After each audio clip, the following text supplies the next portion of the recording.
Good morning, great and glorious human beings. Elle Copeland with Rising Tide here, ready for another day of By the Runbook with Robbie Emerson from Renata and Mendy Green.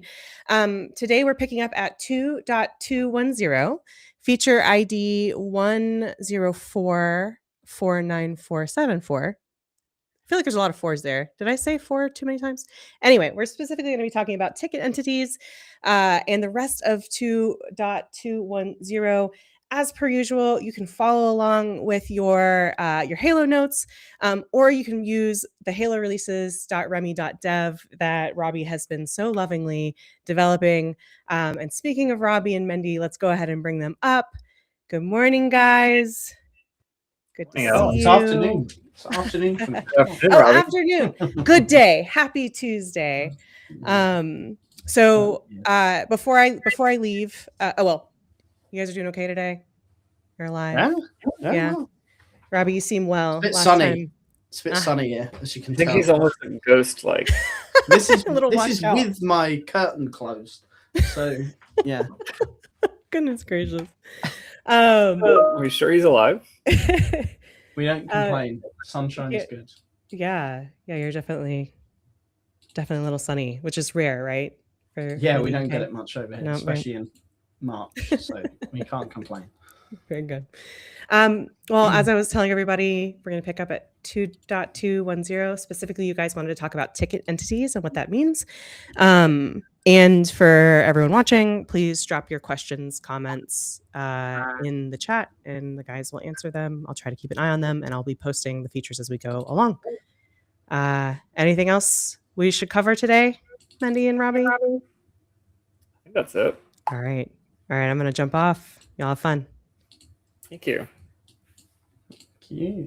Right. Robbie, did you have a chance to actually look into this thing that we left off on that we didn't know what it was? Which one was that? The billing? Setting has been added to allow ticket entities to be added to a separate group when creating invoices and ready for invoicing areas. So I think this is this not the, like, you can create your own sections? I don't know. Is that a thing? Configuration, billing, invoice creation. Billing, invoice creation. There's now a setting of like ticket entities or something. Show ticket entities in a separate group. What does that mean? So I think that means every ticket type. Oh my god, that's horrible. Wait, it's not even.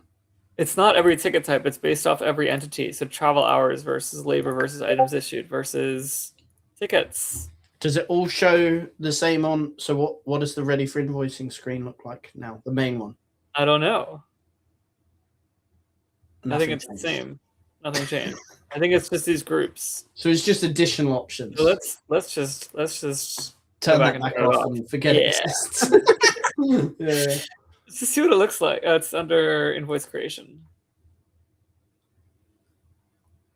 All right, so this is what it. It's what it did look like. Oh no, it's changed again. It hit it. Yeah. Tickets are gone. So it's that tickets thing that it's talking about. What's the point? Like, it's already there. I feel like there's already too many entities under that grouping, right? Entities. Like, here it is again. Tickets is right here. We should screenshot this and tell the difference and see what we can see what the difference is. I think literally just tickets. I think so too. I think you're right. And the point is just further breaking down the ready for invoicing screen, I guess. In one view, they can see all three, I guess, and maybe just do like invoicing the ticket together on one invoice instead of doing it from here. I don't know. I don't like it. I guess it would have been better if they put it as like a header as opposed to another entity. Yeah. Right? And now it's gone. Yeah. So tickets is the only thing that's really different. Labor, travel hours, items issued. Yeah. It's just tickets. It's not there. Yeah. But weird. It's kind of like the same thing between project and projects. That one drives me mad. I'm not even sure I understand the difference. Exactly. This is it. We are at the defining moment where other people are going to be confused because they're going to see tickets and be like, "What's the point?" This is how it happened. Yeah. Okay. Anyways, moving on. Close this out. Close. So the next one is to A setting's been added, so the editing billing time allocation on an action will lock the ticket from being recalculated. This is bad, by the way. Okay, I shouldn't say it's bad out of hand, but it generally will be bad out of hand. This is also turned on by default when you get upgraded, so you should go check and make sure it's not on. There was a time when they were turning this on by default when upgrading you to the next version. So what this means basically is as follows. If I'm on a ticket and I'm a technician who doesn't have rights to recalculate billing or doesn't have rights to do something like that, I can't be on this ticket. I can be on this ticket maybe. If I come in here and add a quick time entry, did some things, and put in like in progress and put in like 30 minutes or whatever, and set this to like remote support, what they're saying is that if the technician comes back here and changes the time over here, it's going to automatically check this box, which essentially breaks, or if they come down here and change this stuff potentially, I think, let's make this like 30, for example, and save, it will automatically check this box. And I may have it off on my side. But the idea is that if you do that, technicians who wouldn't normally have the rights to say what the billability should be are now overriding the rules that you set up, which is bad, right? Like the point of the rules, if you set up your billing correctly, and your billing template and your rounding and your charge rates and all that is done correctly, then the technician should not have the ability to override those rules. And if you leave this setting on, essentially this setting, I'll show you. Where did they say it was? It was under billing configuration, labor and travel. So if you go to configuration, billing, labor and travel, it's like lock or something right here. So if you come over, turn this on, and then go and make that change, it'll automatically lock the time, and that means your rounding gets thrown off, your multipliers get thrown off, and you. I think I lost internet or something lost. Yeah, you're back. You're back though. It was only 10 seconds. If you have that setting on, you're basically letting the technician override your rounding and multipliers, and also preventing you from fixing it later. Let's say it didn't go to a contract or whatever, and you need it to be on a contract, or didn't go to the right billing plan. You can no longer recalculate that time entry until you go and manually uncheck this box after it's been set. So for example, I already did, let's just refresh this. I think I have to refresh the whole tab, which I don't really want to do, but I'm going to do it anyways. Okay, good. Didn't lose anything. If I come here and change this to be like, 35 minutes, and then save it, it should automatically, notice I've lost the ability to recalculate, and now this is checked.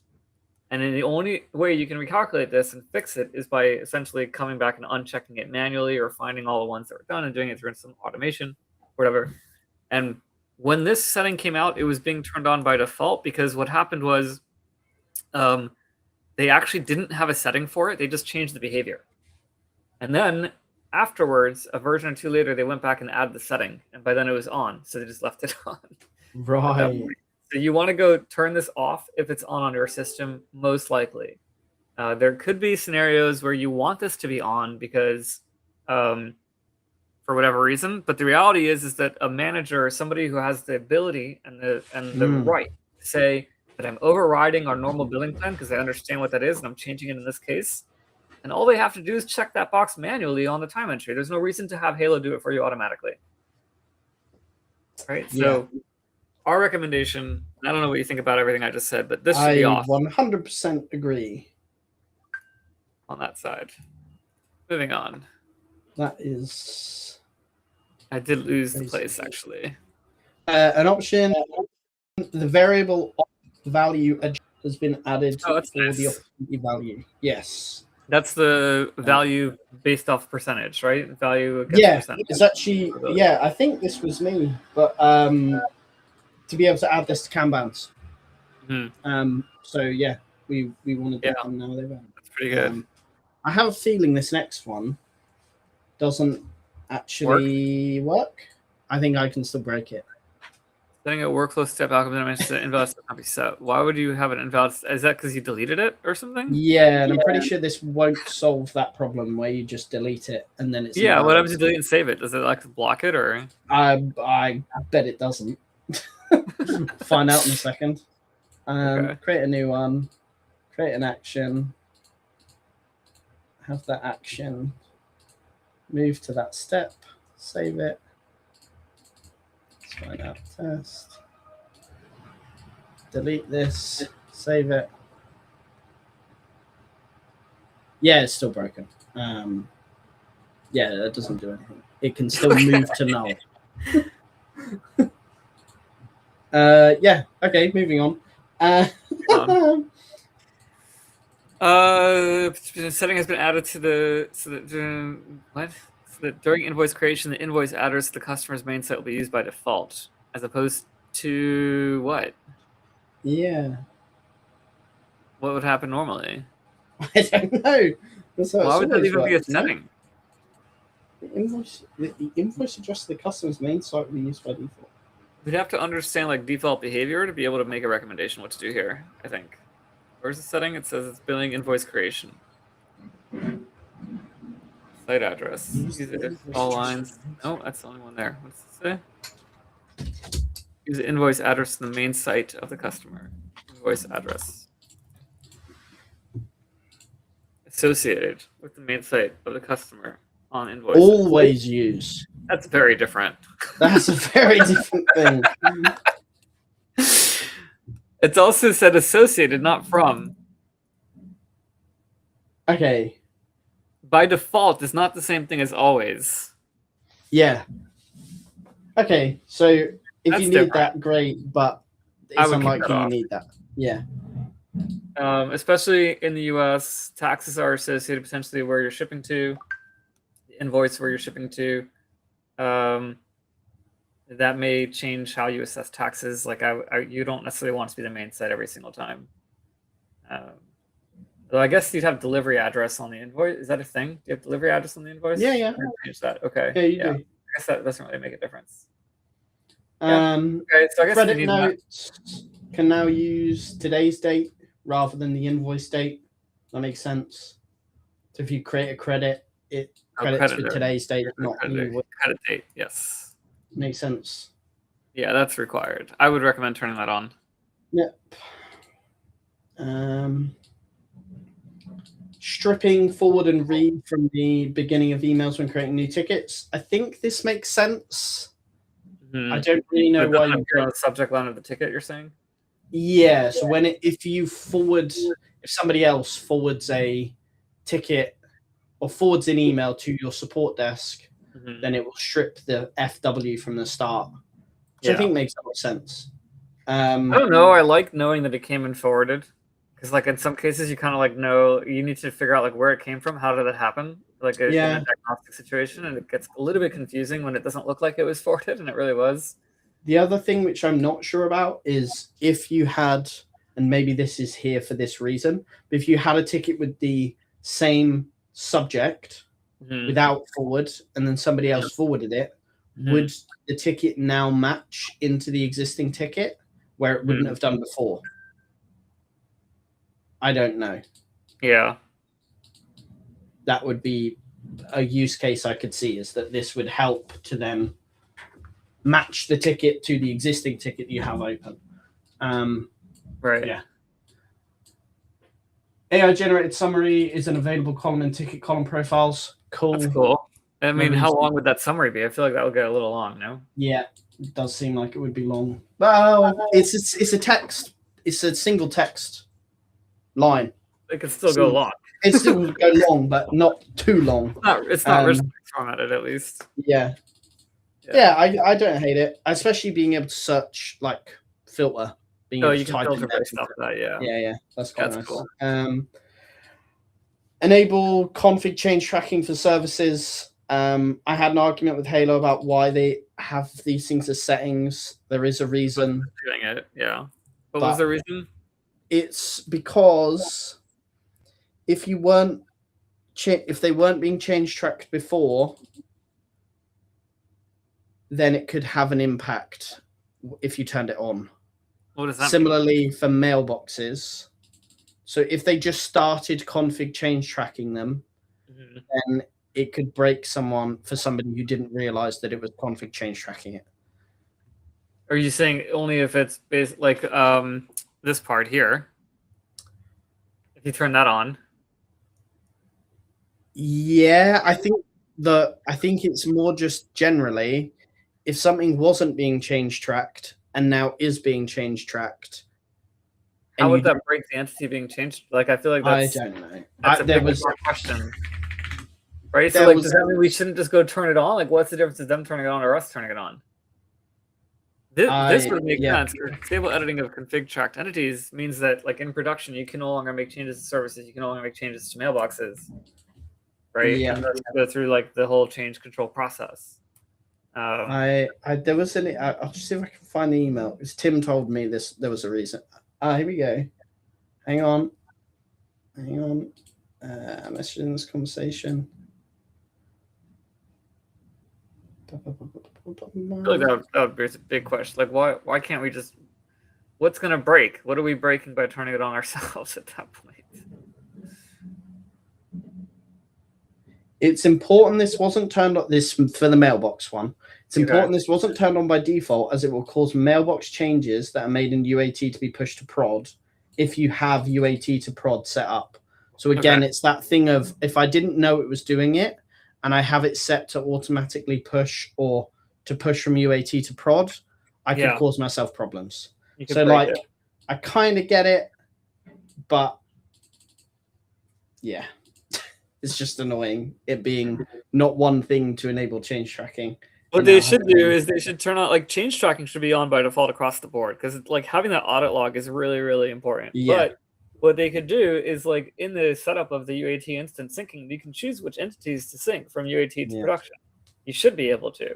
I don't know if you can or can't. I've never said I don't think you can. I think that might be the issue. That's where they should have put the guardrail, right? To say, like, these are the things we are syncing from UAT to production at that point. But yeah. Anyways. Going back asset management can now show the devices or the assets ID. Oh, go on. Oh, yeah. Before we move on, Connor, who isn't here with us today, had dropped a comment about the billing conversation. So the first feature that we started, or the second feature.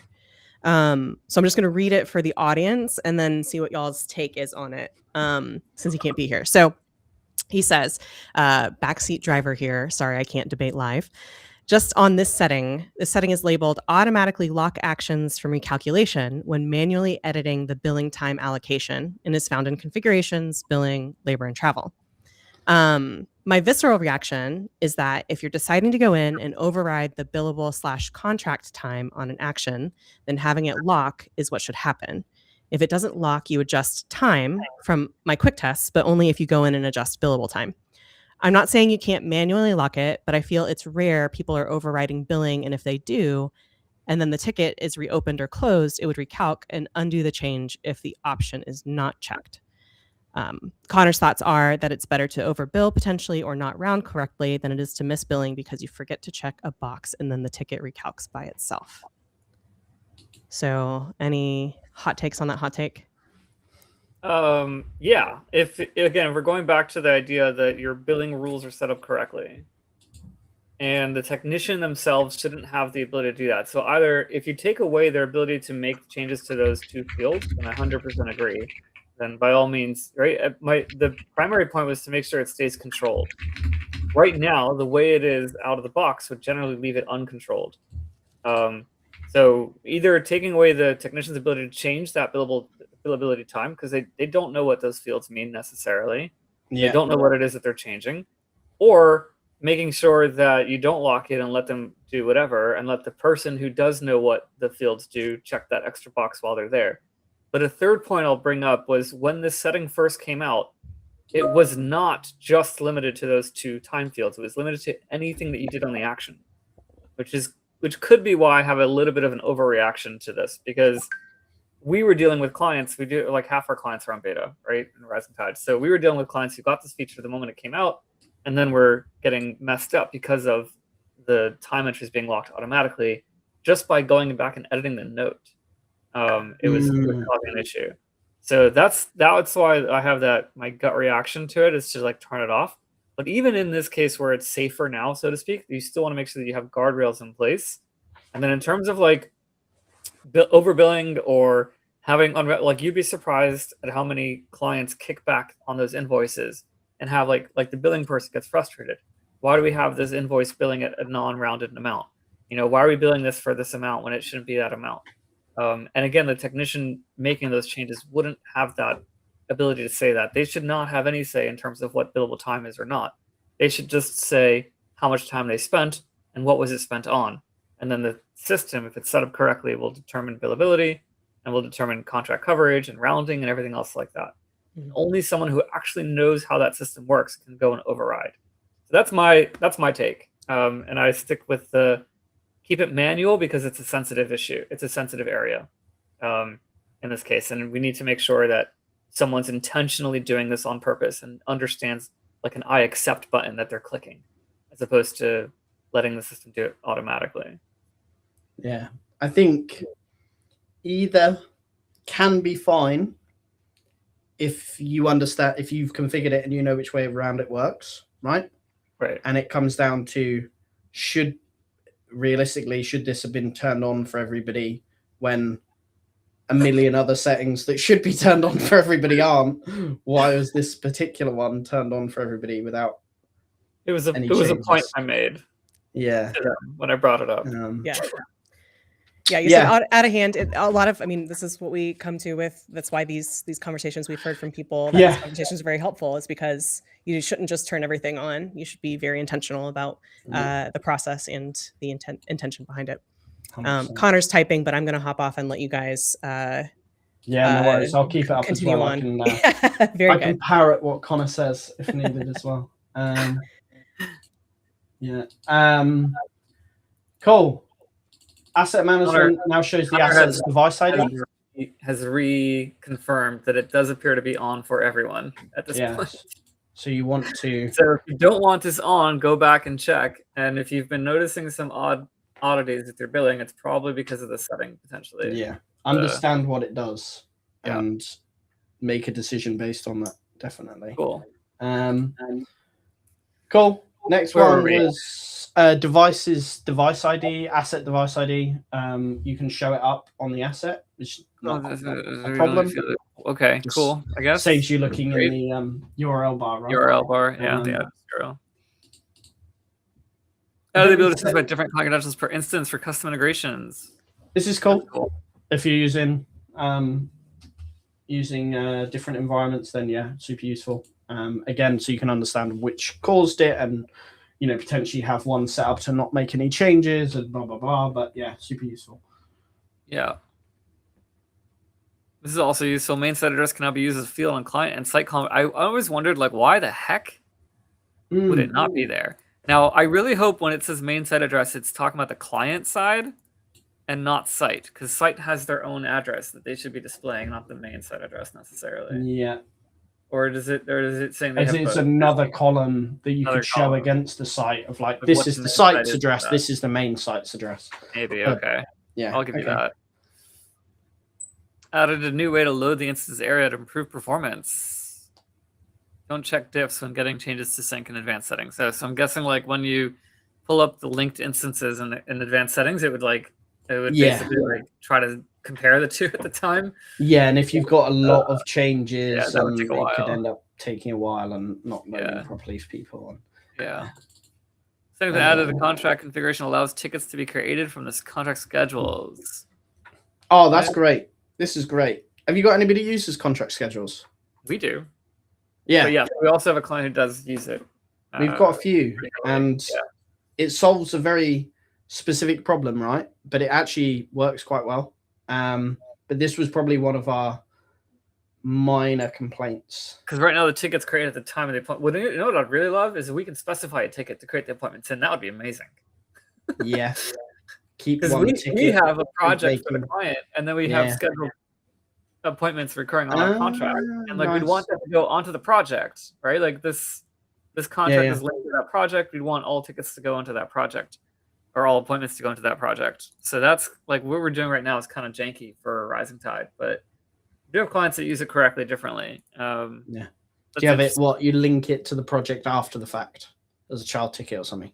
Yeah, we honestly just. I mean, I just close the ticket. I move the appointment into the main project, and then I close the ticket. So it's like, yeah. Added owning portfolio. Okay, this is more like asset management stuff, right? Owning portfolio service business application CI as fields that are available to use in asset column profiles. Cool, wonderful. Add the ability to customize which fields show on the asset dependency diagram. I've never seen a good diagram. I don't know if you've seen one. Okay. No. You can now use the query parameter include website true on the get all endpoint of client to include the website in the response. Great. Surprised they're not just throwing it into the whole sync that they already give you anyways. Yeah. Multiple improvements have been made to Twilio for WhatsApp. They added a voice recorder to attach audio messages to actions, which is kind of cool. Yeah. I feel like we should be able to do voice notes to you can audio, even voice without to text. WhatsApp for business. Yeah, definitely. Right? It would be really, really cool if we can just transcribe a note. Yeah. And screw like the WhatsApp integration and Twilio integration, and just say like, oh, we can now record and transcribe notes. Like, why not do that? Right? And they've added it, but just with this integration. Exactly. So my question is like, can we, like, one of my to-dos with this change is to basically figure out if we could do like a runbook or native setup that'll allow us to do AI whisper or whatever the heck it's called to like transcribe and put the note in automatically, which would be really cool if we could do that, right? That's something there. What did I just click on? Oh, I clicked on this. Oh, so here you've got screenshots, right? Like you can record you can receive voice messages. So if somebody sends you a WhatsApp voice message, you can actually play it in app, which is cool. Like I don't understand. This could be like expanded to just cover voicemail messages. Yeah. Right? Like we already have voicemail email notification rules set up. So why not just expand this whole thing to just allow you to play voicemail messages and then transcribe them? Yeah, that'd be freaking awesome, right? Like why? And here's the voice note. Oh, because it requires OGG. Or OGA. What is that? File format. Yeah. Anyways. Well, it's cool. Keep an eye on. Added a setting to disable assignment rules when syncing to Salesforce. Cool. I guess. Yeah, fine if you need it. Add a secret in URI parameters and authentication for triggering a runbook by webhook. Yes. This is, I've been waiting for this. They've had this for Ninja and a couple other. Yeah, I was going to say this is how they work, right? Yeah. Yeah, but the runbooks, you can't do it, and certain webhooks require, like, don't have a real authentication setup. Like, for example, Hoodoo doesn't allow you to do like authentication on the webhook. But then Halo yells at you if you have an unprotected. Yeah. So it's like really annoying. But now you can do this. You can just put a secret in a query parameter, and then you can include that in the URL on Hoodoo's side, and that's better than nothing, right? Yeah, exactly. No. Like it. Add a default user field for HubSpot quote import. Cool, great. I just said Omega assigns an agent to the next available unassigned ticket when they close the ticket. This is cool if you're using load balancing, I think. Where basically you can say so normally load balancing will happen either on a schedule on all unassigned tickets, or it'll happen when a ticket's created. It'll try to find somebody. If you can't find anybody, it goes to unassigned, right? And then what would happen is if the ticket's on unassigned, and if you have a schedule set up to automatically reassign unassigned tickets every X period, it'll get automatically load balanced on that time period. But if I'm a tech and I close like 3 tickets, I'm going to be sitting there like doing nothing, like 3 tickets down, waiting for them. Yeah. Exactly. And so now what can happen is the moment you close a ticket, it's like, oh, here's the next unassigned ticket. You can get assigned to it automatically at that point. So it kind of like streamlines and improves the efficiency of that load balancing for you, and which is kind of cool. Chatbot can now pull data from browser local storage on input steps. That sounds scary. This is crazy. I don't understand this. Why do you need this? It's talking about? It's, local storage. And then you can map that to a field.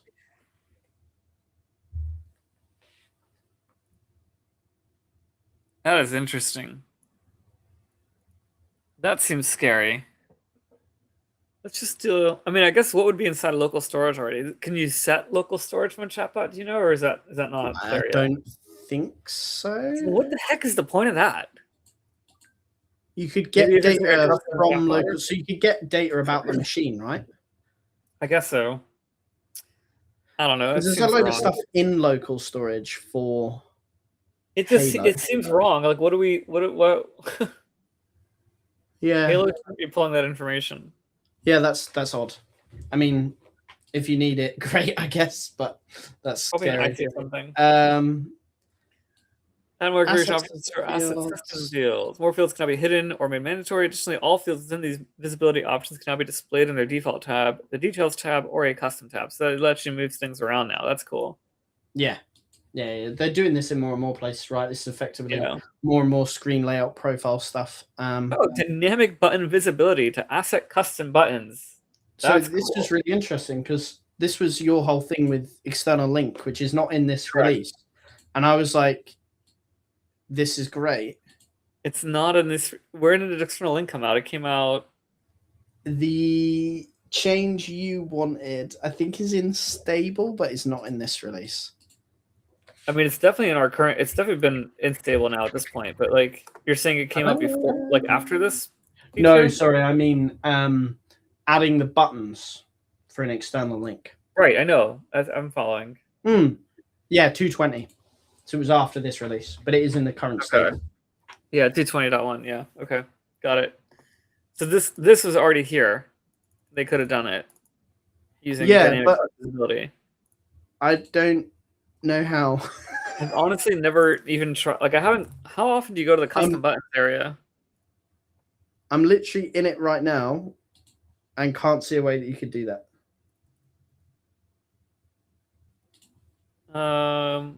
Maybe you have to save it first. You'd think. Maybe it's on the. It's going to be on the asset type, probably. Right? Does that make sense? Does it? Asset types? I don't know. I'm going to go right now. Yeah, allowed values, custom buttons. Yeah, there you go. Okay. Add custom button. I thought this was the cooler. No, wait. Where the heck is it? Yeah, this is not dynamic. This is not dynamic. Is this what they're talking about? This can't be what they're talking about. Dynamic button visibility to asset custom buttons. They don't have a screenshot or anything, right? Unless, is it just dynamic based on if the field has a value? But how does it know that the field has a value? Based off the variable. That's what I mean. So is it based on the variable? That's what I thought you meant. But then you asked the question of how does it know if it has a value? Like, why wouldn't it know? How does it know that there even is a variable there? And it's not just a static URL. Like, well, if it's a static URL, it'll show up.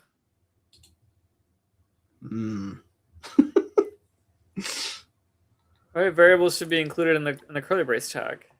Yeah. I mean, maybe Halo's clever, but I know we're giving it a lot of credit here. The answer is it's not clever. Does it not show up, or it shows up irrespective of whether that button has a value, whether that variable has a value or not. So you're saying if I go based off of, like, I don't know, a field that's all populated at this point, I have to find one that's like not populated. Here are these guys, right? You're saying if I have a button based off serial number or model, it'll still show up. Here's the test button. It's going to open up Google. If I go back here and say Google query equals, what's the variable for this? AF serial number? AF serial, is it one word or? Yeah. Maybe. Well, if it doesn't exist, AF asset button, site button, all asset fields functions AF IP address. No, there's a space. You're supposed to put a space. It's underscore. It's definitely underscore. No. It's definitely underscore. Are you reading the docs or are you going by experience? I'm going by experience. I'm reading the docs. The doc says there's no underscore. Fine. I think it'll still show up though. I think all of We're this gonna is find in out. vain. Let's go back to the asset, which is right here or whatever. I don't even know where it is anymore. I don't know how to use Halo. I'm like really bad at this. Okay, so anyone that has a serial number should have that button test, which if I click on it, should open up the serial number, which for the record, the variable the variable does not expand with the space. Yeah, it's definitely underscore. Okay, so but with that in mind, that also means that it's not. It doesn't work. The dynamicness doesn't work either because it shouldn't be showing, right? Yeah, so that feature just doesn't exist. I don't know what that feature is, but I'm gonna try this one more time. I don't think it exists. Before we fully call this like dead. So I'm gonna do test again. Let's see. Nope, it's not pulling. I don't know what that variable is. Oh, okay. Supposed to use $? You're supposed to use $? Inside the curly brace? Yeah. Okay. Oh, I didn't see my that. fault. Hold on. We're gonna try this. Going back to space. And then let's close this out and refresh, I guess, or something. Open up this one. Test. There we go. With a space, it worked. So the serial number is properly expanded. That's with a space. Fine. But the dynamicness isn't going to work. You're so like... I'm 100% certain. No, it's still there. So how is this dynamic exactly? It doesn't exist. They forgot to actually add this when they added it. It's like vibe coded, please wait while I actually wire it up to the interface. Yeah. SQL lookups for asset fields is great. I didn't know this wasn't a thing for like ever. Interestingly here, AF account underscore number. So that's an interesting one. You're saying it's an underscore instead of yeah. Well, the difference is like there's no wrapper. Yeah. Right, with the URL, you have the wrapper curly brace, and so that's why they can encapsulate the space. And here, you can't do that. SQL has sees a space. It's like what? And by the way, to give props, this is consistent to the dynamic HTML, like the custom HTML appearance on reports. Columns that are returned with spaces, you replace with an underscore. Yeah. That's consistent. I'll give them that. Yeah. This is good. I didn't realize this wasn't a thing. Honestly, asset fields are like such a weird thing where you've got the difference between asset fields and custom fields, and it can be really confusing to people. But yeah, this is good. It exists now. That is cool.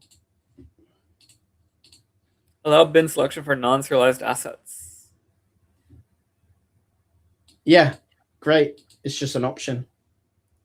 Yeah, just for reference, not doing anything with stock. Cool. Great. Add this one after date validation options for date custom fields. Okay, great.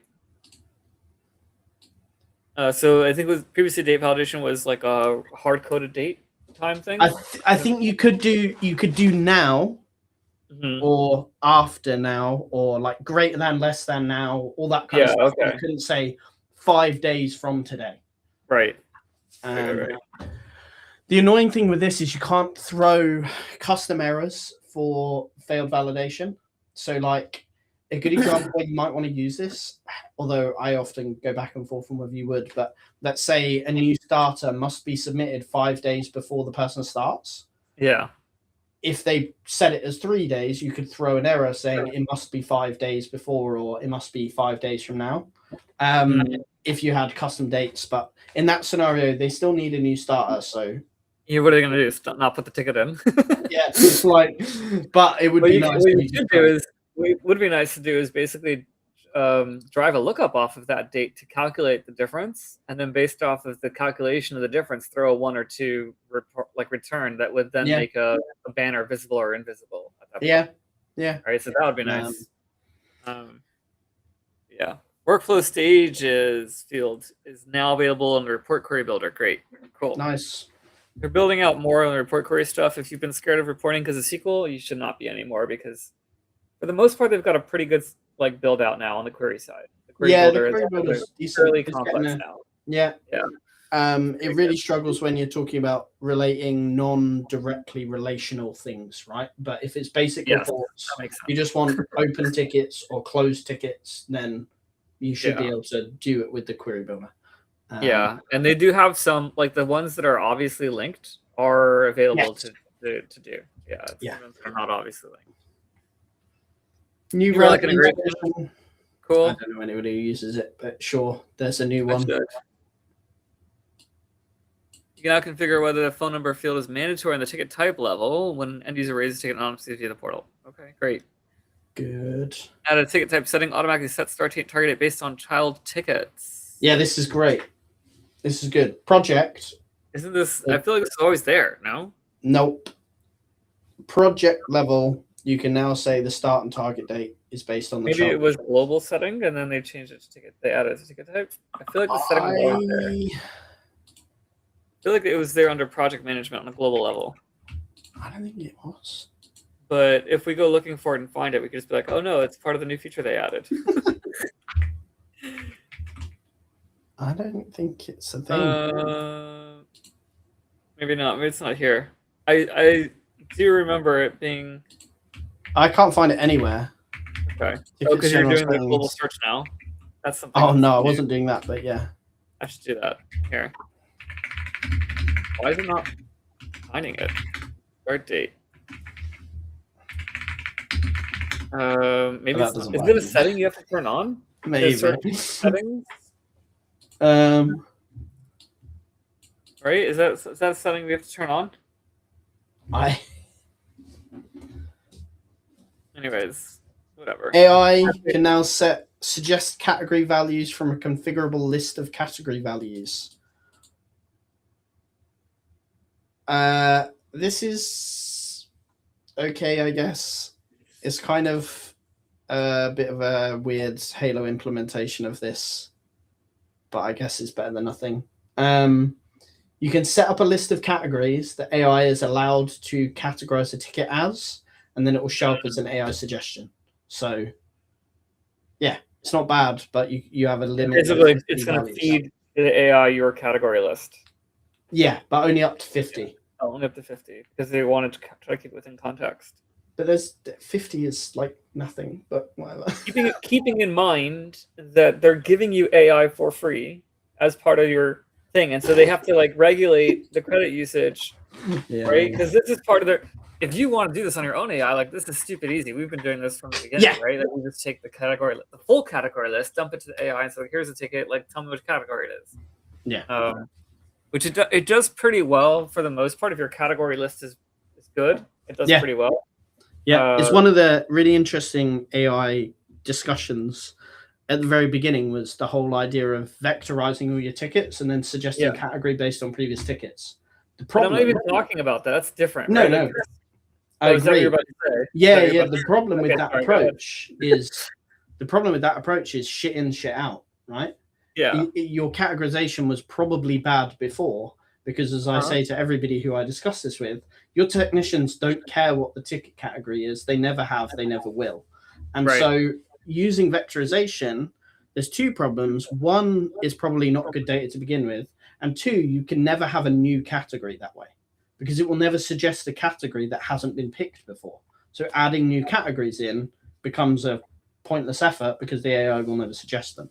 This, in my opinion, if you have a good set of categories, like you said, is a much better way of doing it.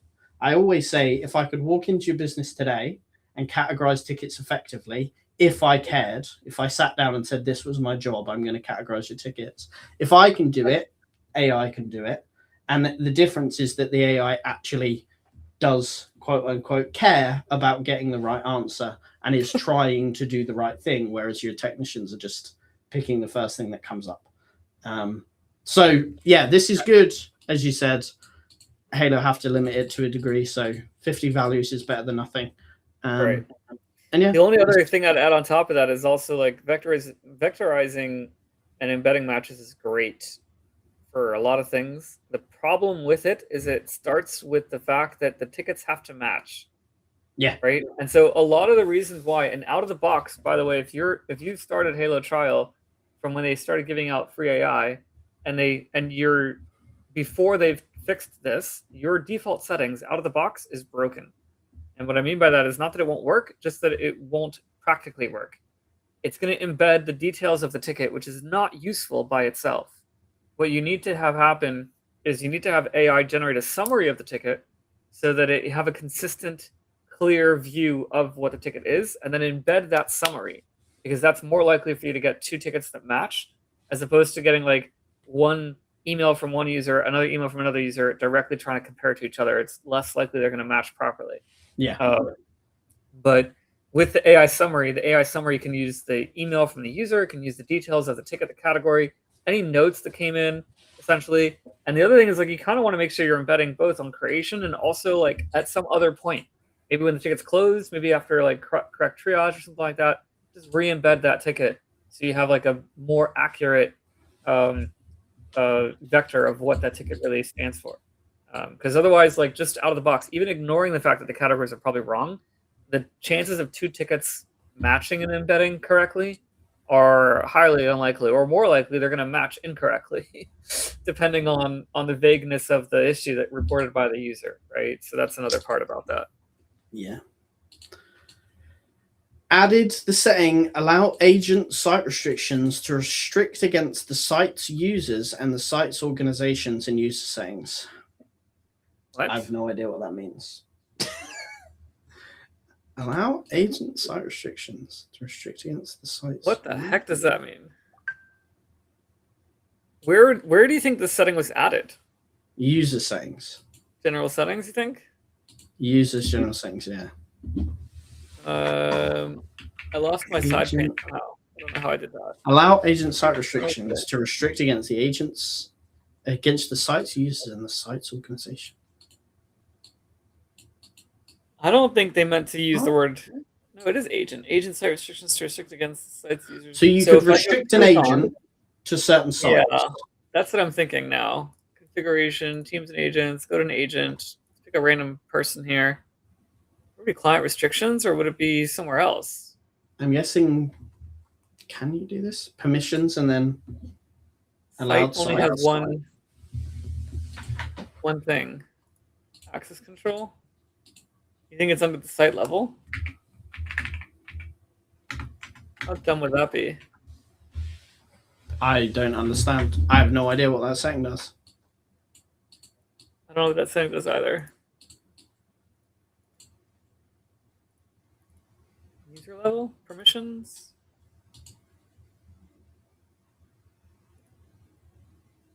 Maybe you have to restrict access to clients first, then you get access to restricting sites? I don't think so. Edit, set this to no.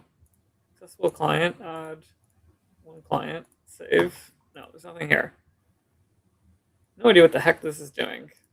Also, got worried about the role anyways. But yeah, I have no idea. Cool. Well, that's fun. Yeah. Maybe we'll ask Halo for an explanation. Yeah. Allow agent site restrictions. To restrict against site users and sites organizations. That's so weird. The next one's amazing, Mendy. You're gonna love it. Settings. Add an option to determine how the unique ID of appointments is calculated. What the heck does that mean? No idea. I think that's the next appointment ID. V2 it's talking about. But why? Over here? Down here. I think this is down here. All the way down. I think this is it. Oh, no. No, I don't know if this is. Where'd it go? What the heck? Next appointment. Next date. Oh, it's this one. Use V2 next activity date, I think. Maybe? I don't think it is. You don't think so? Close this out. Come back here. What are we looking at? I can't even see it.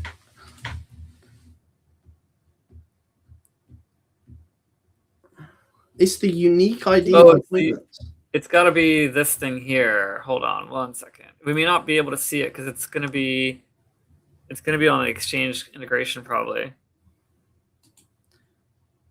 Oh. Right? I think that's where it is. No, I can't see it there either. Are you on? Well, it's. I'm in our instance right now. Yeah. Yeah, it should be unstable, so you should be able to see it. This is within an appointment type. Is it talking about immutable IDs? So well, this is what I thought, but that's been there for ages. Has it been? Okay.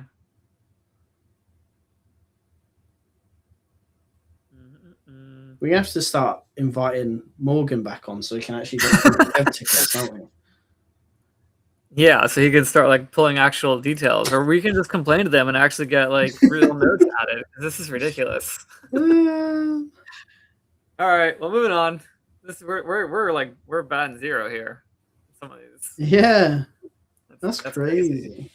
Are we at time or something? Oh, I mean, we've got 8 minutes left. We've got a question about AI videos, and we're not going to get through. Oh, sure. We're not going to get through the rest of 2.210. I believe in you guys, but there's like 15 more. Our AI videos are not up to date on how to configure it. I would, Yeah. if you want to get the latest, I would just spin up a trial, and if Halo yells at you, you can direct them to this video. Spin up a trial and get the settings from there. Even if you're using your own AI, you can still switch the embedding to use AI generated summary, right? Yeah, so you can come in here. You would just change whatever you're using over here. You can change this to using the built-in functionality, as recommended. Yep. And then you can basically configure your embedding field, which is going to be the generated summary or insights field. One of these two would be better than details. Yeah. And then from there, these are the settings down here that you want to make sure are working. Like this is the wrong prompt out of the box. Yeah. You really want something like this. I'm gonna just go grab a prompt real quick if I can. Of course, I say that, and I don't know where to go grab it from. Hold on 1 second. La la la la. Okay, I found one, I think. So if I scroll down here, you really want something like this, and I'm actually gonna put both side by side so you can kind of see the difference. So here's the default one that you're going to have on the older versions of trial. It's going to just basically say like your services application. The AI doesn't care that it's being used for Halo. Like there's no reason for this sentence to be here. But what does matter is that the response coming back is a JSON array with no escape characters. Like you need that to come back the way that is, right? And so really that's the primary difference, is just changing this out. We can just pull this out and leave it like this. And then you want to make sure the insights field is being customized using the dollar variables. And then this is going to basically include everything about the ticket. So symptom 2, all fields, actions, only private, and then all actions, so that AI is aware of which parts are what when it comes to building those insights out. The other thing about this, by the way, like I mentioned, our videos are not up to date, but Halo literally just did a webinar with, I want to say Joe Burns. Yeah. About this. And part of their webinar includes the review of these settings.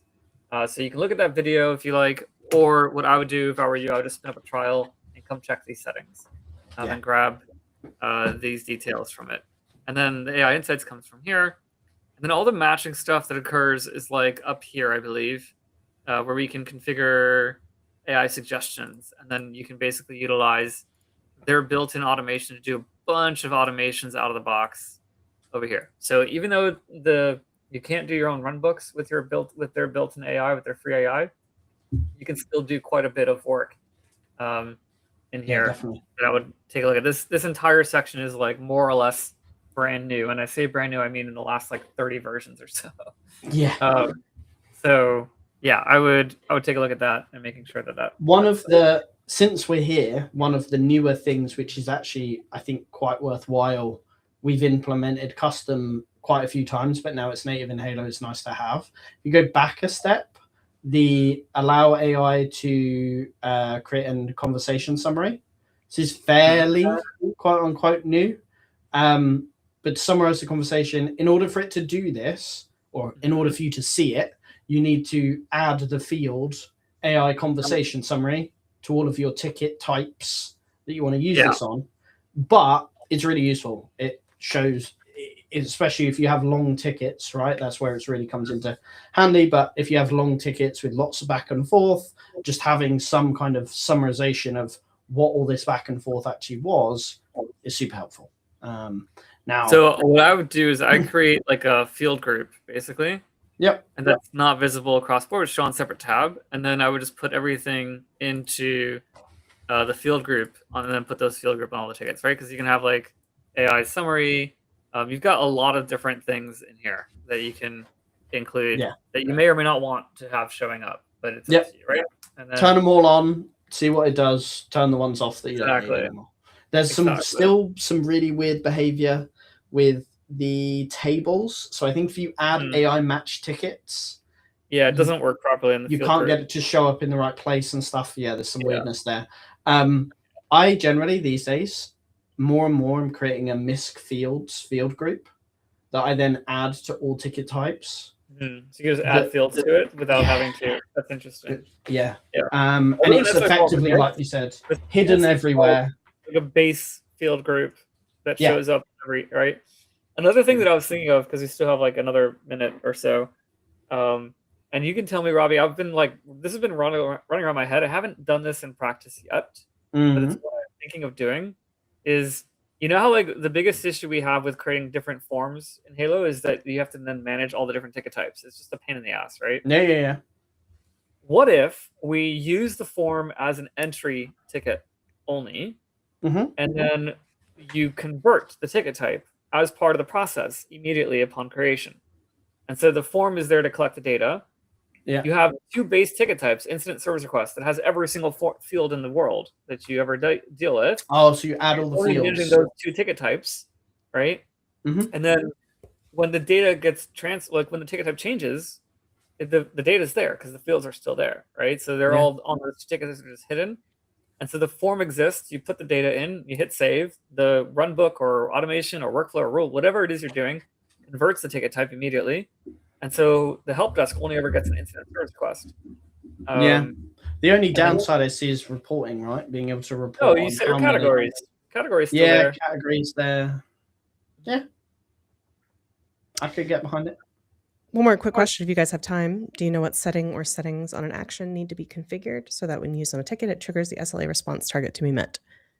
Yeah, it's the response behavior field on the action. So if we look at tickets, actions, on any action, really, just pick product scope, for example, there will be a response behavior drop down. I think there's 3 options inside of it. So you got default behavior, which follows the global setting, which is generally not respond, but prompt for response if you have that on.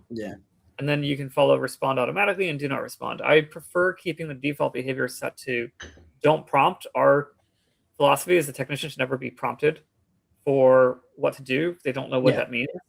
And then just bake it into the action here. So every action should either be respond or do not respond, and then turn off the global prompt at that point. Yeah. And ideally, if they fixed it, it should only respond after the action is saved. That's a setting. Yeah, but when it came out, it was broken. Oh, yes. But we're talking based off your service level general settings, you basically identify when the response occurs, right? Yeah, response behavior for actions. That's the respond when the action button is clicked or when the action is saved. This is actually, like, I'm going to debate what you just said. I don't know if we have enough time for it. It's going to depend on your MSP. Like, a lot of MSPs will click the button and then they'll start using the note field for their notes. And so they'll leave the email user action or the update ticket action or whatever open for a full 30 minutes and just take notes inside of it. So it's already captured and just hit save. And they want the response to happen the moment they click the button as opposed to hitting save. So it's not an hour or half an hour later. Well, if they click cancel. Right. I understand. If you hit cancel, you're screwed. So like it goes back to the MSP process, because if they hit cancel, they've now met the SLA without actually doing anything. Yeah. I agree with you myself from personal use. But but I get your point. May not actually work that way. Yeah. It would you almost want an option where it's responded when saved based on when you clicked it. Oh, which Halo could do, right? Interesting. It could be based on the start time of the action. Yeah. Yeah, that's interesting. They could do that. We should make that a feature request. Yeah. Only commit the response when the action is saved, but use the click time of the action. Yeah. I agree. Well, we'll add that to the list of things to do. Yeah. But we are up on time. Appreciate you guys today. I think Plastic Printer 1, I think we answered your question. But we'll pick up finishing 2.210 on March 17th, St. Patrick's Day. Nice. So everyone should be wearing green. We can make that happen. Brilliant. All right. Well, Robbie, Mendy, thank you for your time today. We'll see everyone again in 2 weeks. Yeah. Awesome. All right.